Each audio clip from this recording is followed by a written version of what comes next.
Hello, second grade social studies fans. It's Mrs. DeMarco here.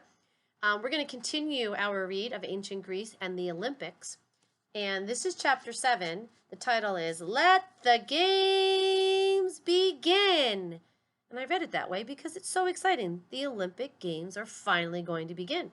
They've given us information step by step of how the athletes prepared, where they came from, how they entered the stadium. I hope you watched the really cool very short video of athletes coming in. Those are the USA athletes.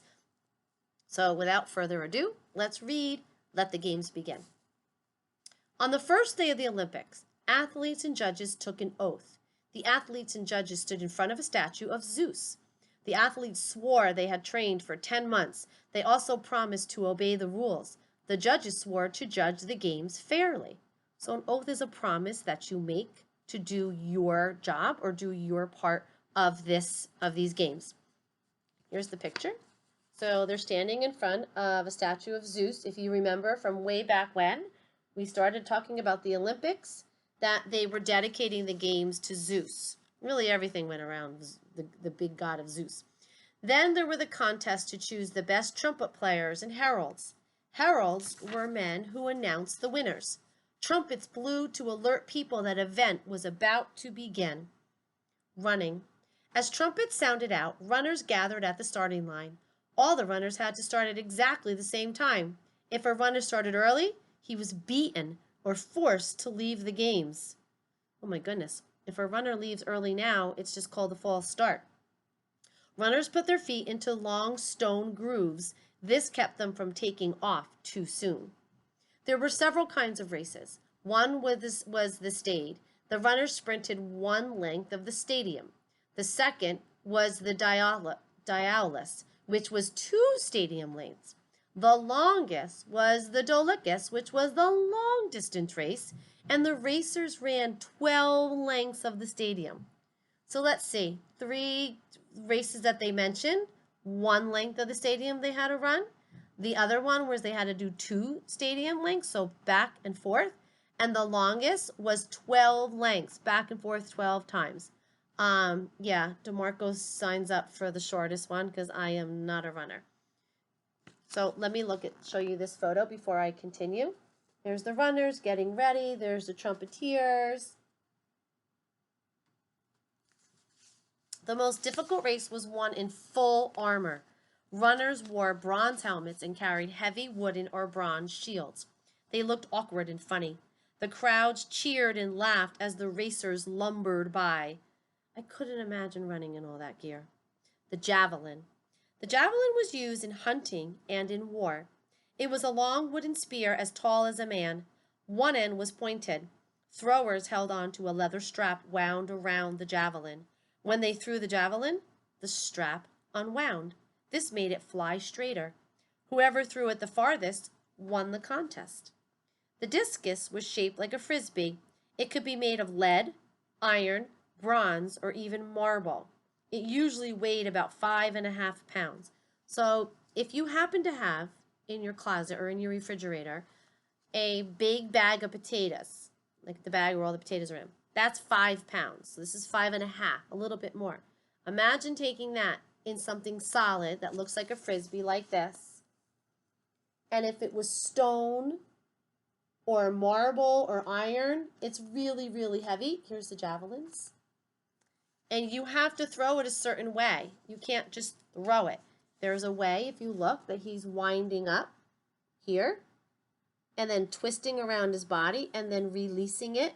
And whoever threw it the furthest won that contest. And the same with the javelin. Athletes held the discus in one hand. Then they tossed it as far as they could. The judges measured the distance to see who threw the farthest. All right, I'm going to interrupt for a very quick story. My class knows that I like to tell them funny stories. This one happens to be true. I was in high school, and I said, oh, I'm going to try track. That thing looks fun to throw. So they taught me how to throw the javelin, how to throw a ball called a shot put, and how to throw the disc, this thing, the discus. So they showed me how to hold it, how to spin around, and how to release it. Well, I released it too soon, and it went through the window of one of my teacher's cars. So we had to pay to fix the window in his car. I didn't do it on purpose. It was totally an accident, but I will tell you, it is heavy and it is not the easiest thing to get the timing down. So I decided right then and there, I wasn't a track person because I don't like to run, and I really stunk at throwing the discus. Okay, long jump. The long jump began as part of military training. Soldiers often practiced jumping over things. In the Olympics, the long jump took place on a sand track. Athletes put weights in both hands. They swung their arms forward and then back.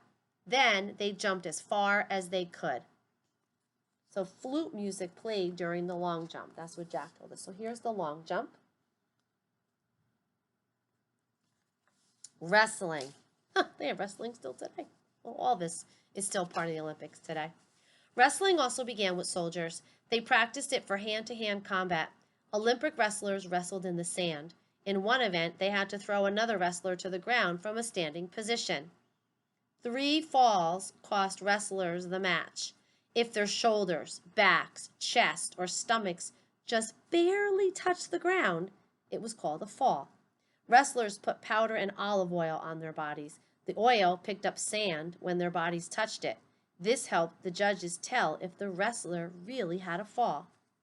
Athletes kept olive oil in a container like this one called arbolas. They scraped it off their skin with tools called strigoles. So they had to put olive oil because we know that the Greeks had olive trees and olive groves, and they made it and pressed it into olive oil. Pretty smart, because if you put like oil on you and then like you go to the beach and then you touch the sand, even if you have lotion, like it sticks all over you. So that was a way for the judges to tell if they actually had a fall in the wrestling, because the sand would stick to their bodies. The pentathlon was actually 5 different events. Each athlete had to be skilled in all 5. They were the long jump, the discus, the javelin, running, and wrestling. So you had to do all 5 of those guys as one event. Boxing was a popular sport. Boxers usually didn't hit below the belt. Instead, they aimed for the head. Good boxers tried to get the other boxer to face the sun. The light made it harder to see. The pankration was a brutal sport. The name comes from a Greek word that means all power. The pankration was a combination of boxing and wrestling. There were not many rules. Boxers could pull hair and kick. They could put chokeholds on each other and punch. Athletes sometimes died in this event. The match was over when one fighter was too hurt or too tired to continue. No, thank you on that one. Horse racing.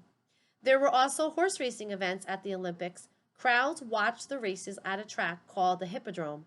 Hippos is the Greek word for horse. Hippopotamus kind of looks like a horse, I guess, if you think about it, kind of just a little bit bigger. A little note on the side over here from Annie says, athletes sometimes shave their heads so their hair wouldn't get pulled. Very smart. If you can pull your hair as one of the rules, then if you have no hair, it's harder for your opponent to get a hold of you. Oh, here's our picture.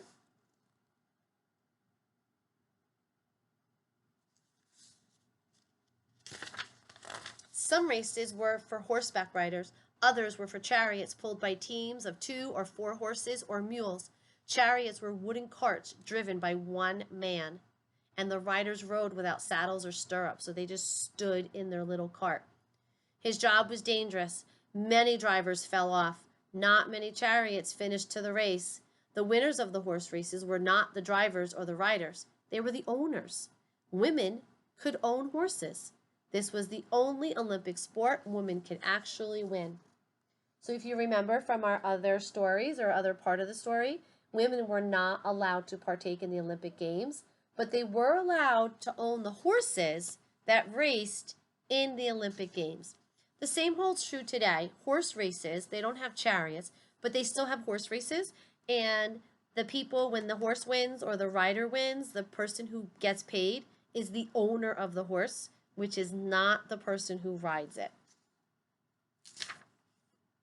Closing ceremonies. So similar to the opening ceremony where people paraded in, like you saw in the video yesterday, they have a closing ceremony. Winners were announced after each event. They got their prizes on the last day of the festival. People filled the stadium. The air was tense with excitement. The athletes marched in, decorated with purple ribbons. Trumpets sounded. Heralds called out the names of the winners and their towns. The judges crowned each man with a simple olive wreath. The leaves come from a special tree near the temple of Zeus. That night there were feasts and celebrations. The next day, everyone began their long journey home. When the winners returned home, they were greeted like heroes. They brought fame and glory to their cities. They received wonderful gifts. Some athletes had statues of themselves placed in the agora.